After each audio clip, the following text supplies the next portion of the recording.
Again, welcome back. My name is Anna Mako. I am a success coach for coaches and entrepreneurs. And today we have a very lovely coach. Welcome. Can you tell us a little bit about yourself, Kelly?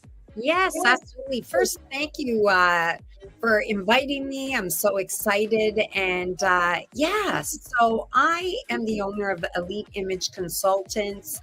And what I do is I help women entrepreneurs create a magnetic online presence so that they're really like captivating their audience, making their audience and lean in. And that way they really skyrocket their sales. Can you explain? How do you have them lean in? No, your audience leans in. Yeah. How do you get your audience? How would you get my audience to lean into me? So this is what the whole $1 million look is. There's just a bit of echo. Do you hear that?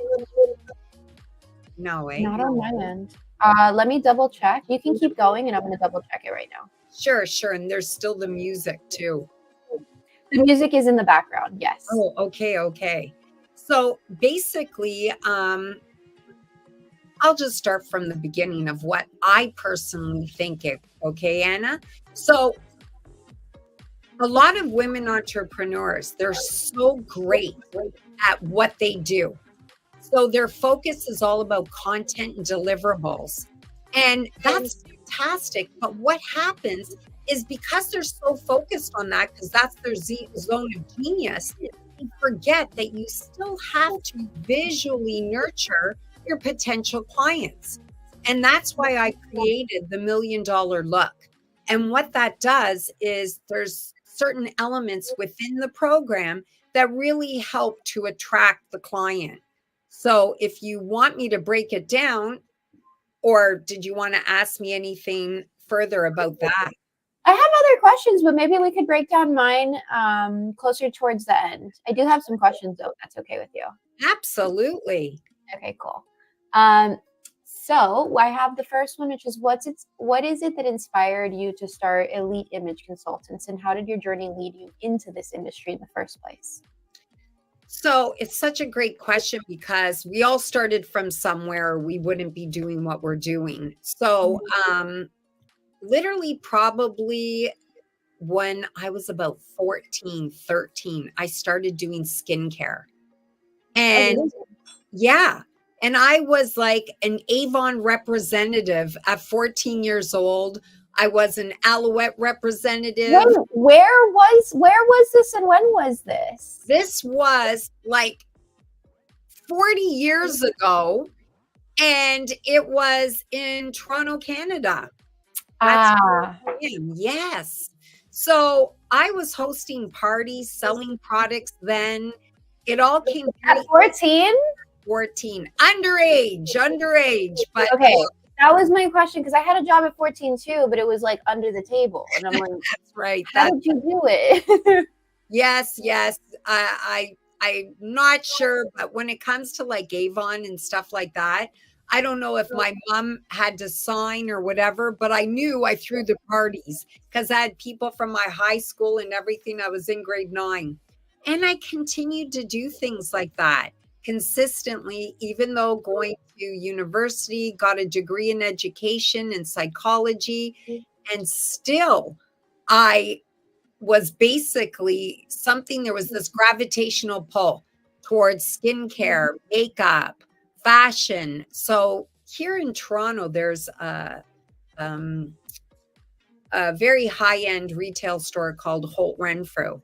So they had the only Estee Lauder spa in all of Canada. So the only other ones were in New York, I believe, and somewhere else.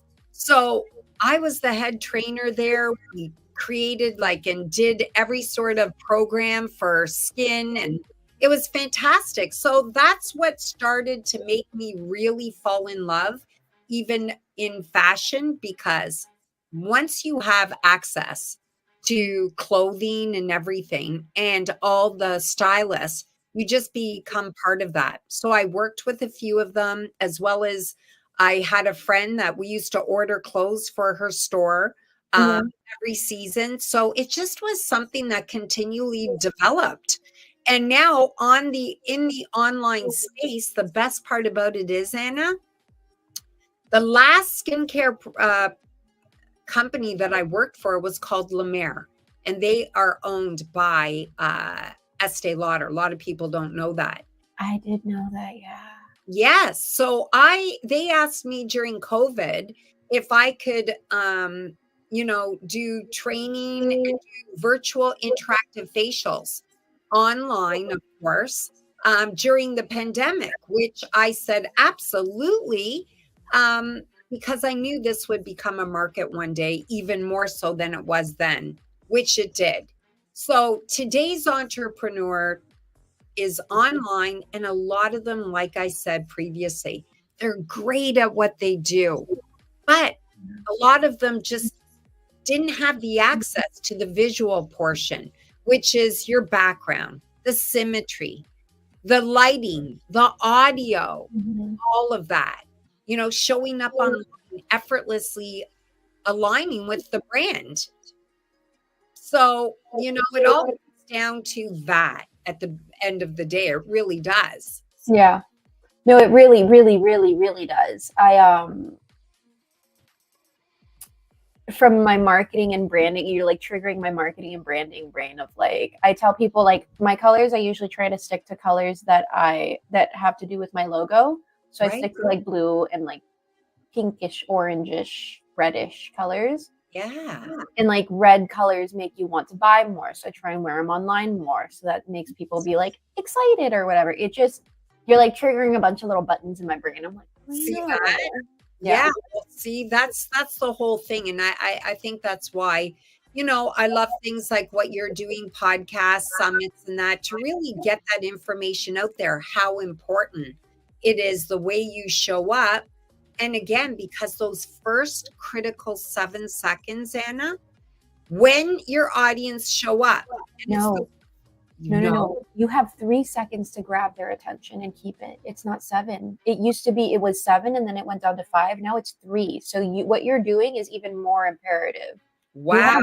You have 3 seconds to capture a person's attention and have them want to stay. And the first thing that they're going to judge you off of is looks, how you're presenting. Right.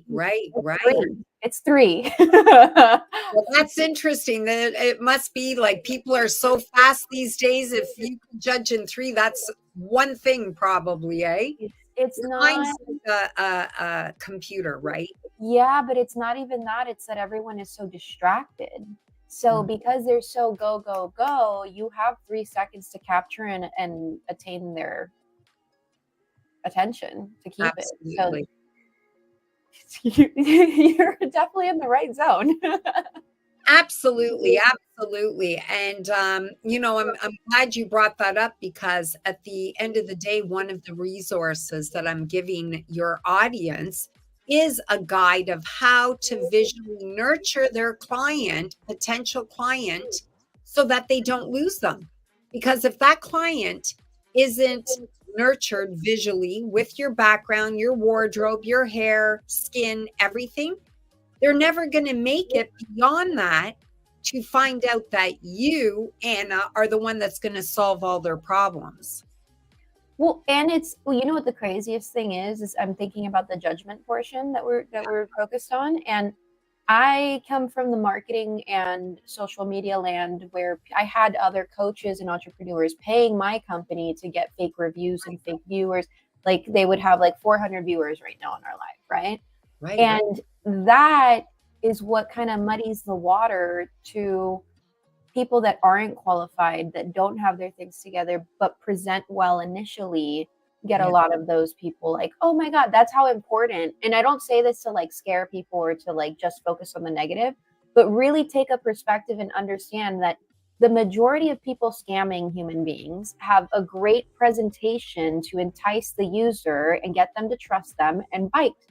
And if it works for all of the people that are scamming, then it's our own it's almost like a disservice to ourselves when we don't present ourselves in that fashion. And I like to tell people, I'm like, if you're not presenting yourself, the scammer is presenting himself, and you're essentially telling people, go get the scammer instead of me. That's right. Yeah. Good point. Very good point. Because, yeah, like, as you know, a lot of entrepreneurs are all about the shiny object syndrome, where they Yeah. want to buy, especially when they're new. Yeah. So they don't know what is going to catapult them to the next level. So they think it's this program, that coach, this mentor. Oh my But God. Yes. I've been there probably too. I know I have. Definitely. Oh, So what I've discovered is honestly having someone through references, like for marketing, speaking, and visual. And I think they all go for the marketing, mhm. trying to get like a CRM, trying to, get their lead magnets. They really focus on all of that because again, it's all about, in their mind, content and deliverables.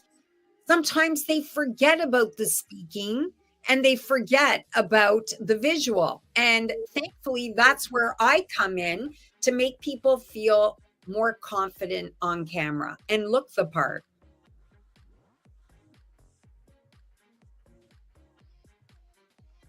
I'm just thinking about something else. Sorry. I know I have my like little autistic moments. It's okay, cool. One of the things that I talk to people a lot about is like people say like fake it till you make it, or like,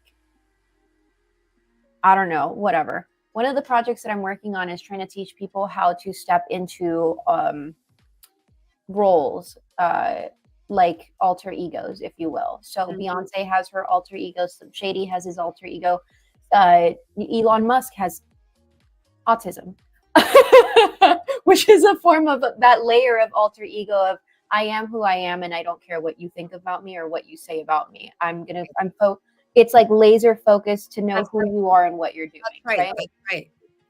It's almost like, and that's, I think, one of the things that we should really highlight about what you do, which is you are helping a person design their aesthetic and what their role is, and allowing them to step into that role, which yields them much higher results. Because there's a level of, I've been on both spectrums where I've had everything together and been like the top of the world, and I've also been at the very bottom of the world trying to crawl my way out of a hole.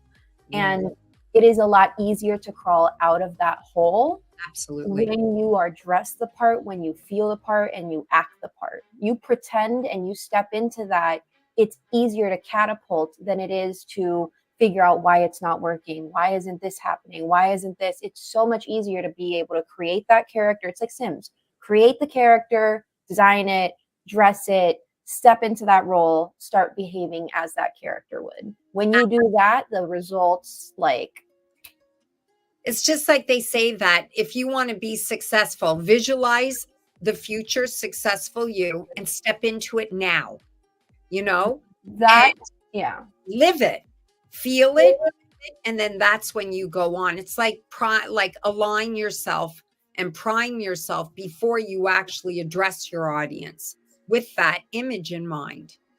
Yeah, and it's like the nitty gritty, and that's why I'm talking about what you're doing, is because in any of the key manifestors, whether you're doing it for business or making more money or whatever it is, you have to have tangibles like sensations, because the whole purpose is to make you're tricking your body and your mind into believing it.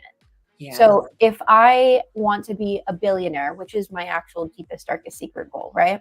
And I've spent all this time and money and energy on learning these things, but I don't present myself as such, then, and I show up in a t-shirt or not combed hair or lipstick everywhere, no one's going to take me seriously. But if I present myself as that person that has had all of that experience, and I combine them all and I utilize them, I'm going to show up like someone that would be able to be compared to a millionaire or billionaire. And that is what I just like to touch on it, because when I was at the bottom, I'm like, what do people mean by be it and step into it? What does that mean? Yes, I hear you. And it's very interesting too, because, when someone does show up online.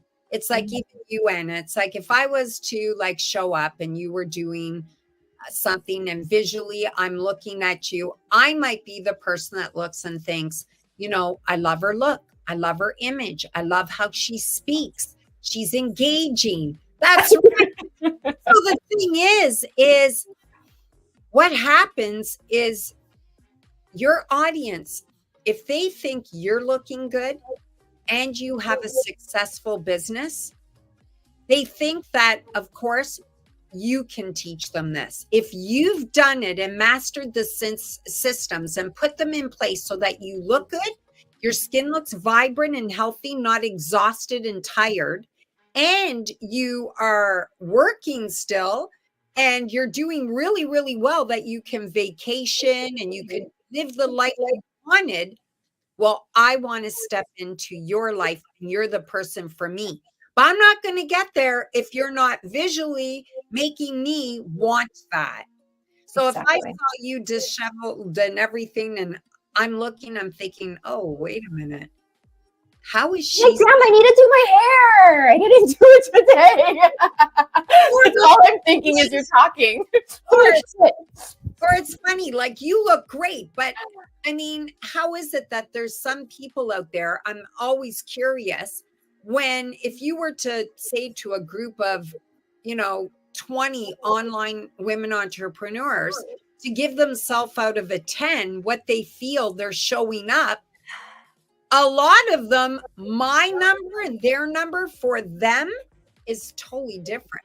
And that makes me realize they think they're a 9 when really they're a 5 or 6 from a visual point of view. And yeah, that's the biggest problem that we have today. It's a challenge. Well, people are not, what the hell is calling me right now? Sorry. It's like someone said, like, you just have to be it and believe it and fake it till you make it. And that's what people went with. And they're like, no, it is. And it is. And it's like, you don't realize, like, that's what people say. And the whole reason for it is, as you hold on to that belief, the universe will provide things for you to become that thing. That doesn't mean you're automatically a 10 just because you say you are. And if you think that you're a 10 because you bring beautiful things to the table, that's another story too. We're just talking aesthetically pleasing. And I think that a lot of women, I don't know, man,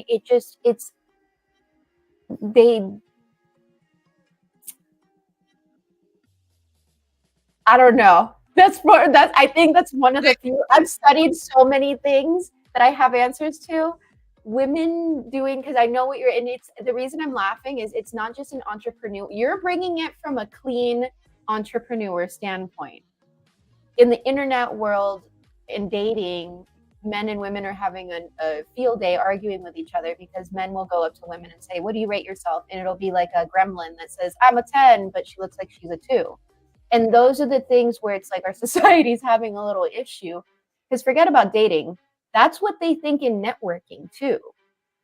It's really, when you, like you said, if I look disheveled, then that looks like I don't have my life together, and who would want to buy from me? Well, yeah, it's funny you bring up a great point, because you're always trying to be socially conscious of what you say in today's world. So, when you take that pause, you or me or whatever, it's probably because I'm trying to say it in the most elegant of ways when I want to just be flat out honest. And the thing is I think we're getting so inundated with so many different thought patterns. Some people are saying, oh, don't be judgmental. It's all about what you give your audience and show up authentically. What's authentic? Authentic's whatever. And I just want to bring up that point, because at the end of the day, when I say $1 million look, I mean optimizing the best of what you have. I don't mean that you have to go 20 levels up, something you're not. I'm telling you that there's a realm of $1 million look. So when I look at my friend who's very different looking than another friend and say, oh my God, Anna, you look like $1 million today. because that's what I think your full potential is, or you're close to it. And that's why I think you're $1,000,000. And I'll say it too, last thing, to a person, and they'll say, oh, thank you. And I'll say, oh, no, no, don't say thank you. Know exactly what you did to get what I'm saying, how you got there, how you got to look the way you did when I gave you that compliment so you can replicate it. It's no good to say thank you and then you sit back a few days and say, what exactly did you do? What products did I use on my face?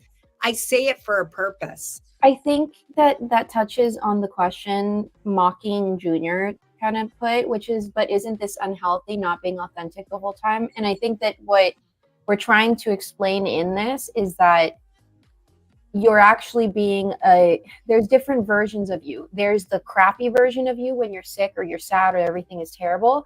And then there's a version of you that shows up as if you were a millionaire, like you got no acne, body on lock, like clients down the list, you've got money in the bank, everything is at top core. Those are two completely different people that show up. So it's not that you're being fake and faking it till you're making it. You're finding tangibles that believe I can be like that too. And the reason I'm saying this is when I was in my 20s, I would compare to myself to women in their 30s that just like, and had everything together. I mean, they looked amazing. Were just fully in their power as a female. They had their own business or something. These are the women that I looked up to, right?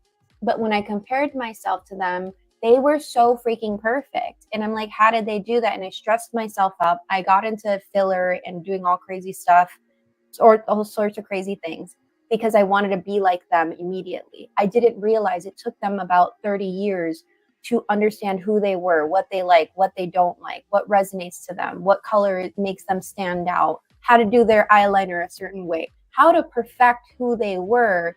Took that long of a time to get there. And what she and I are both explaining is you're not faking it till you're making it. You are literally finding these little pieces of what you want to become. This is the goal of what you want to become. These are the pieces to get there. And you're matching them until you actually match them internally and externally. It's a guide, not a facade. And I love these questions, but yeah, just reiterating the question, but isn't this unhealthy, not being authentic the whole time? So this is great. Listen, I'm a question girl. So that's why I like doing the lives. Right? So at the end of the day, that's like anything in life. Why do you go out and buy clothes? Why do you go out searching for the best, skincare for your skin? Because it's not unhealthy. You're on a quest to find how you can go to the next level within you. And that's just being curious. It's trying to maximize your potential. That's everything in life. My daughter's 10 years old. She's online. Now listen to this, everyone. She is online virtually every day for school. My daughter gets up, doesn't take us long because we've been doing this for about 4 years now, but she is dressed from head to toe, even has her shoes. She's dressed how she feels. Now she picks her own stuff, but she has a vision. And her other friends, when they're singing, because Canadian, Oh Canada, and they stand up virtually, a lot of them are in pajamas. Now, to me, this is unhealthy. This is huge. Because at the end of the day, it's not pajama day. Do you go to work in pajamas? No, you don't, because how you dress makes you feel a certain way. When you look in the mirror and you are dressed a certain way, if you look a certain way, if your hair's a certain way, it makes you feel a certain way. Yep. Well, don't you always want to try at least to feel good and good about yourself? And if you're feeling good about yourself, you're going to treat people better, treat yourself better, be more forgiving of yourself and others. Even though, Anna, my daughter, wears all that, we work on the inner game because life is hard. On the what game? On the inner game. Yeah. Because life's hard. And I tell her right from now, hey, Mom's going to make mistakes. And when I make mistakes, I'm going to tell you so that later in life, you don't think, well, my mom did this. Yeah, you're right. My mom did do this. But I also said, listen, I screwed up. And this is what I think if I could do it again, I would do it like this. And I tell her why she should show up, like her $1,000,000. I And love that. she really has a lot of self-worth now. Aww.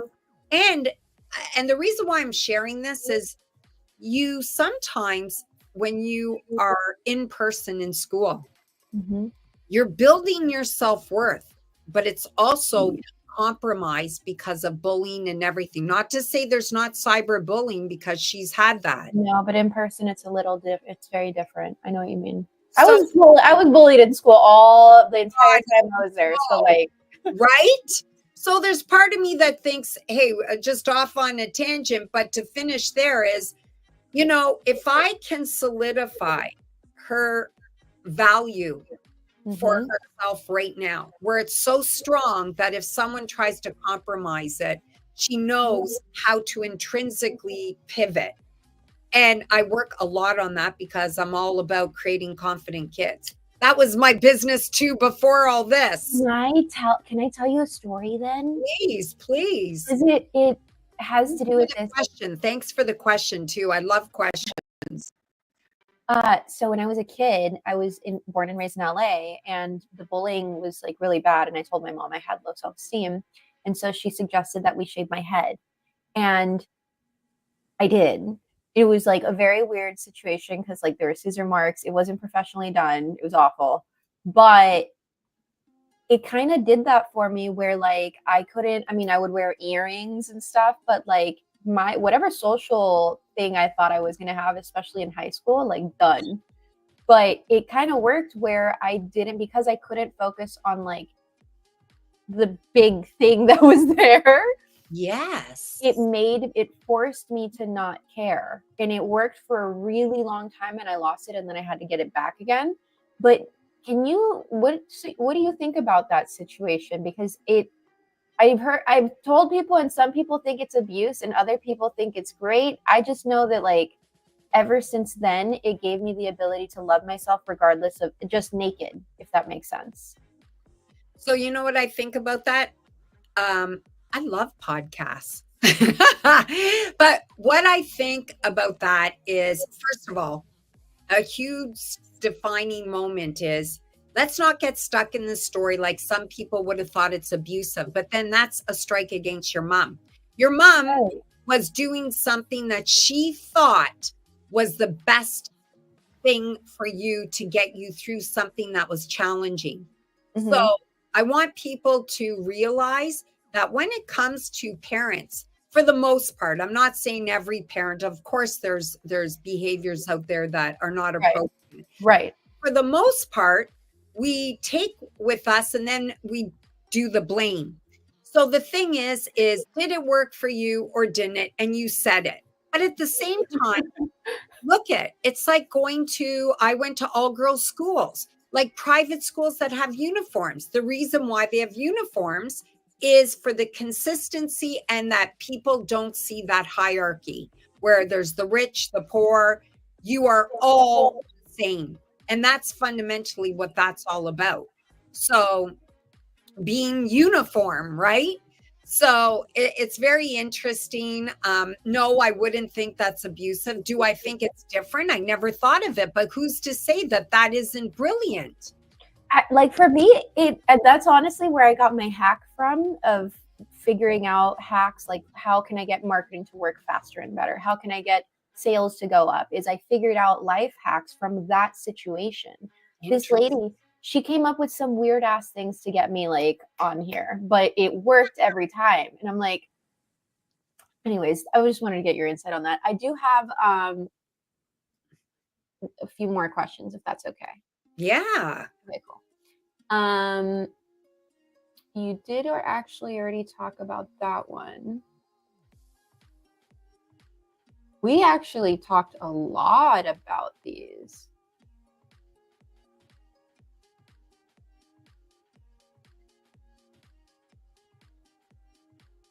Ooh, this is a good one.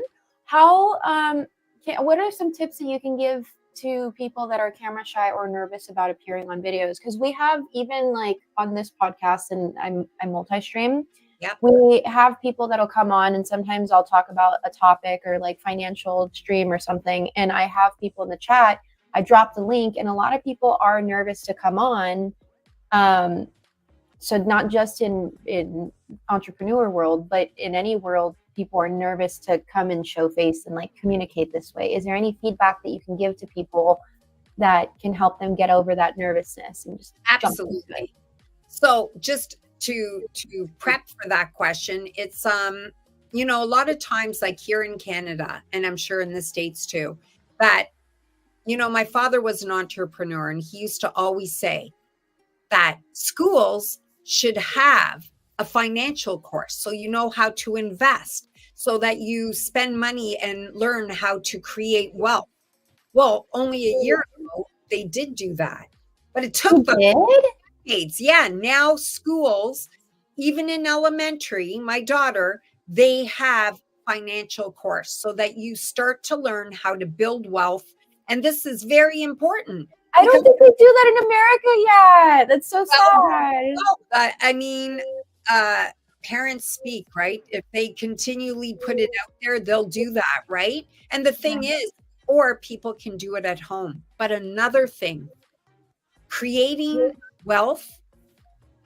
I mean, look at today's world. Everything is getting more and more and more expensive. Canada, I don't need, some people, mentors say, how do you still live there? It's ridiculous. But on the other side, what goes hand in hand with that is public speaking. They should have that in classrooms, because everything you do, public speaking is a form of communication. Mm-hmm. So the people that are afraid, this is just psychologically what I'm thinking, people that are afraid to show up, even if it's online, I think they probably are fearful to promote their ideas to people that are new for them. People they'll limit. And I'm not saying this is true. You out there can tell me if this makes sense to you. But sometimes we get so involved with our own network of friends, we speak comfortably with them. But if we join something that is new, we might shy away from having a great conversation because we don't know where to start. So there's things like, even, it's crazy, but Toastmasters, or I was just thinking, I just joined a Toastmasters, and I like, right. as you're saying this, I realize, and I've dominated all the other worlds, but Toastmasters that isn't about entrepreneurship necessarily, it's like more like selfish. I was really shy. And come on, Anna, let's not make any mistake here to, you know, your audience. Everyone, even actors, even if they've been acting, which, I mean, let's face it, people say, oh, just show up natural online. There is nothing natural about a camera on you. It is all fundamentally acting. So it is you basically bringing yourself forth, but you're doing a bit of acting too, because that's just how it is. I mean, that's just in life. You meet someone at a bar, you're a little bit acting too, or whatever the case may be. Everything is. So, you know, what some of the things you could do: record yourself, record your voice and listen. And it's going to be hard, because I don't even like listening to my own voice. But what you get back, the feedback, even for yourself, you'll say, wow, I thought I was talking so quickly because I was nervous. But then you listen and you were talking like this. It sounds completely different. Or you thought you were energetic because you were so nervous, but then you listen and it sounds maybe more mundane or boring to your ears. So it's really interesting. I suggest doing that. I suggest just even, videotaping yourself. Yeah, You know, that's Zoom, record yourself. I do that. I tell people, what you're explaining is what I try and explain in we have a vagus nerve, and what we think we're projecting, That's the right. vagus nerve will explode so that it actually is coming out like wah, wah, wah, wah, wah. But I think I'm speaking like this, and it's like wah, wah, wah. And people are like, I can't understand you. I'm like, why can't you understand me?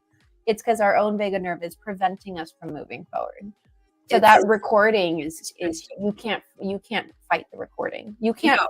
fight. It has been the single best tool of my life to record conversations, record video chats, record like one-on-ones, because then I look back and I'm like, did I do that? And then sometimes I did, and sometimes it's an alien, and I'm like, who was that? Yeah. And listen, you know what? It's all about confidence too. I mean, it's just like an exercise you could do. Write on a piece of paper, not the computer. There's something about, pen to paper and just getting your thoughts out that translates so much better in your brain. Mm-hmm. 10 reasons why someone would want to be friends with you. Like why it's a necessity because of what do you bring. I love that. Oh, listen, for entrepreneurs, if you're in that sales mode and speaking, instead of writing down, say 15 reasons why a person should work with you, instead, a great exercise is write 15 reasons why someone needs to even go in debt to work with you. It changes your brain of how you see yourself because it's a notch higher. Just like the $1 million look, it's elevating yourself to thinking that when you get on that sales call, you're looking and you're thinking, yeah, they should even go in debt, not just work with me. I'm that good. And I know that I can really be present and 100% there, getting my client from where they are in Pain Island, Pleasure Island, and I know I can do that. So do those exercises. And even like I said, confidence building. That's fantastic. Let me go into another. Sorry, I just had to replay that in my head. That was really good. You know what? While you're even looking at the questions, I mean, the great thing is even when they do the downloadable guide, how to nurture your audience. I mean, and you could use these for even any time that you're online. Some of them will be good for in person, but that's all about what my $1 million program is, making you more confident in front of the camera, bringing your best self forward. And how do you do that? With your intonation, your inflection, your pause, your energy, excitement, all of it. Do you have any advice for someone that wants to stand out in a crowd of online, like on online world? So really standing out is, and I'm telling you, it's about, so I know this is crazy. I look at everything. So I was on something yesterday and I was counting in the frame on gallery view that there was, I don't know, maybe 20 people. And I was counting how many people would I stay interested in if I showed up online. And honestly, I know it sounds terrible. I thought maybe there was one or two that maybe I would, but all the rest I wouldn't. Why? Because they had, a virtual background. And I don't think they had a green screen. Like I go through all that with you. So it's like they're moving and they're going in and out. I can't deal with that. And nor will your audience. It's all things like that. It's the colors. I mean, or the symmetry. They had distractions in the background. They were in their bedroom. They had bookcases. Everything was a mess. It's like, I'm like, what the heck? Just like I brought you all back to my daughter online. It's like showing up with your pajamas or showing up the best version of you, not someone else, of you. And always try to just be aware before you step on that. I say this to my daughter all the time. This is how you step into you, and you are seen differently in the world. And this is authentic. If everyone else is wearing pants, wear a dress. Mm-hmm. You know, my sister used to phone me. We just had our Canadian Thanksgiving on the weekend. Yesterday was the last day. My sister would always phone me and say, Kelly, what are you wearing for Thanksgiving? And I would think this is always the most unusual question. Every event she'd ask me. And I would think, wear what you want. Now, the reason why, Anna, someone would ask you that is because they want to blend in. Don't blend in. You're not a blender. Do what you are comfortable with. If you want to wear something sexy, wear something sexy. If you want to wear something dressed down, you do not need to just dress for everyone else. Dress for you. Exactly. And make sure that it's a little bit above. Explain that part. So, example, always try to dress about one level above your audience so that, you know, you're a reflection of what they could be, a possibility. I've never heard it that way. Yes. I like that. You like that, eh? Yeah. I could see why I did sales better then. Okay. Yeah.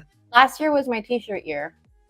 I was like in my self-preserved rehab of like this program and this program and this program. But I was so tired. I was always in a t-shirt.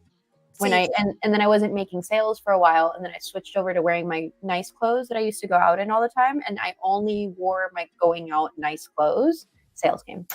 But I can see now why, the way that you said it. It's like it resonates with what they could have, not what they already have. And listen, you're so right, because how many times, and I was talking to someone yesterday on a different call, and how many, and I don't know, maybe this has happened to you, Anna, or not, but just based on what you said about the t-shirt, I think it has. You take, say, something out of your closet that might be a little bit more sexy, whatever, glamorous, whatever the case may be, and you look and you think, oh, I want to wear that. And then you realize right in that moment, once you put that on, what sort of reaction will you have? And can you deal with that reaction? Are you able to today, in today's mindset, when you're looking at that clothing, can I deal with that? And you think, not really. I don't feel confident enough to wear it. So you put it back. And it's up there.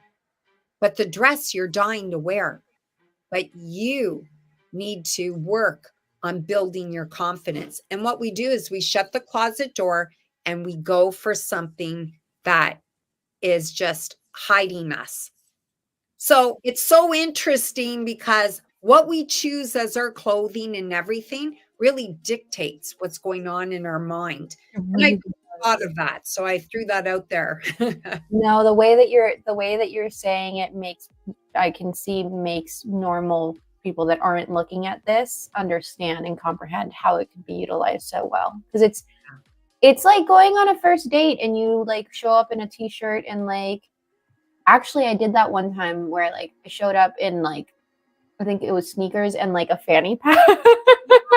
And the guy was like, are you gonna run from me? Like, are you going on a jog right now? And I was like, oh, good. I never did it again, and the date didn't go anywhere. But like, it's exact same. I always utilize it to dating because I feel like they go hand in hand. How people present themselves with dating is usually pretty on par for the course with how they treat their business.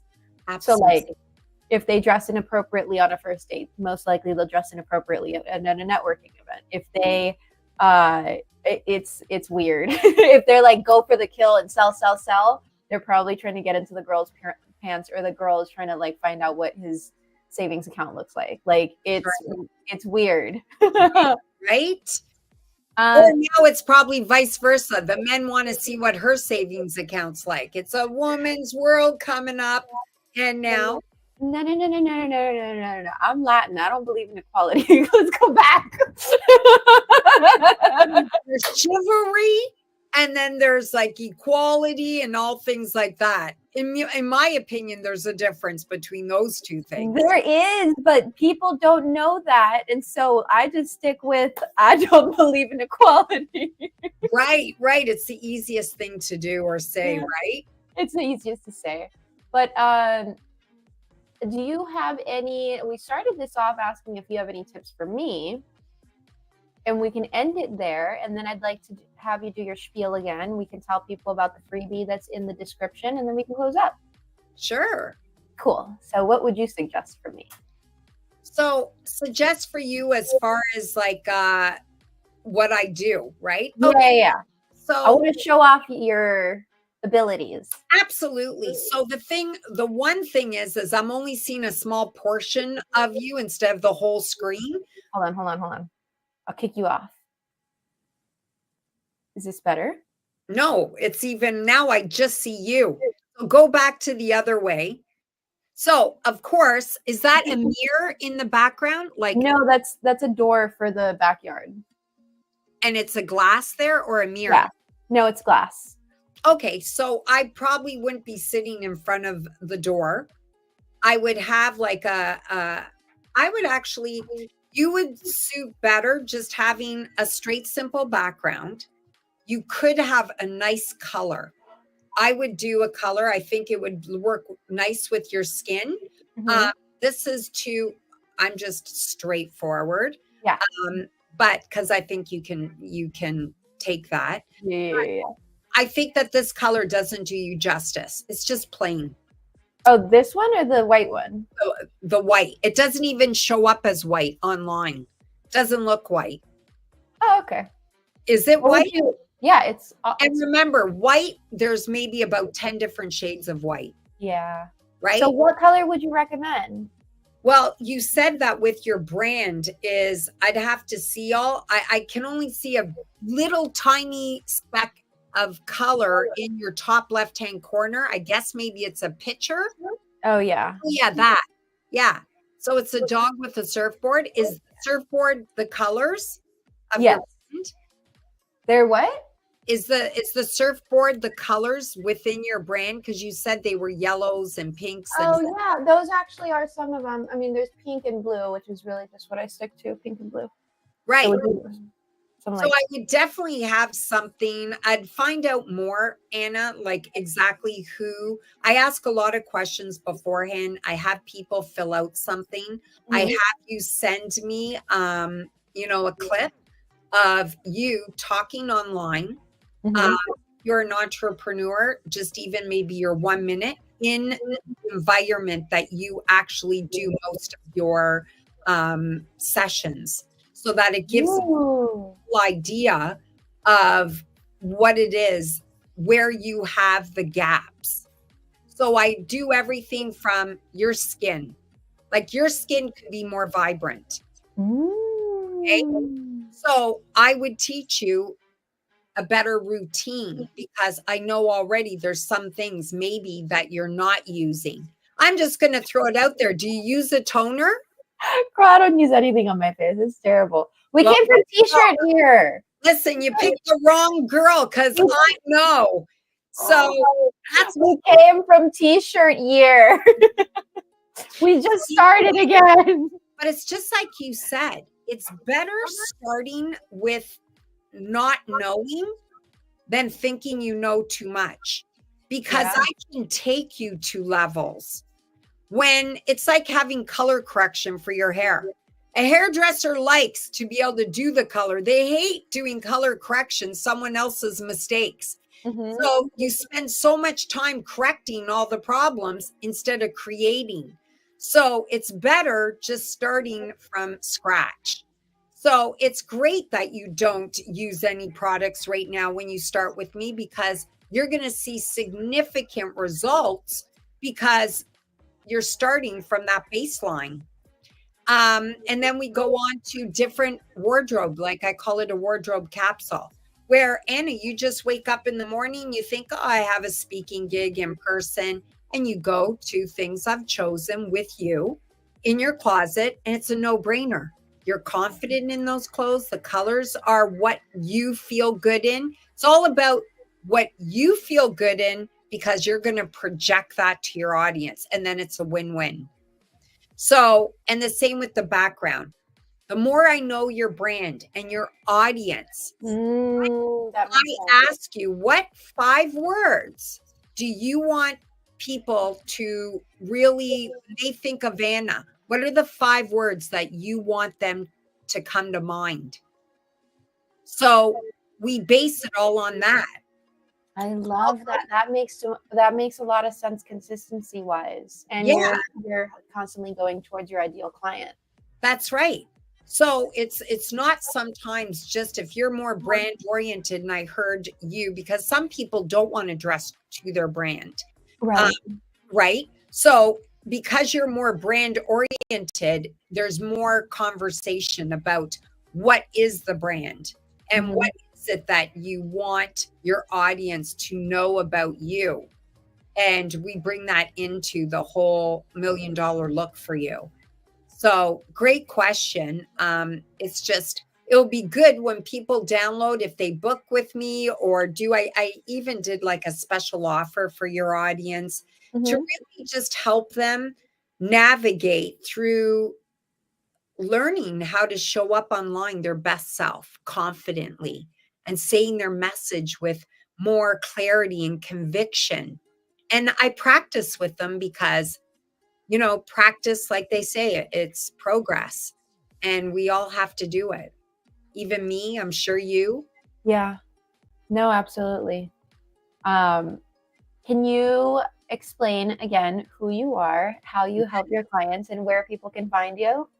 So I am Kelly-Anne Lauzon, and I'm the owner of Elite Image Consultants. They can find me as Kelly-Anne Lauzon on Facebook. I'm on Instagram. I'm on LinkedIn.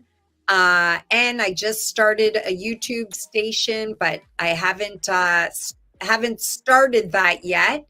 So websites in the process because I've changed things up, but I definitely did something for your audience.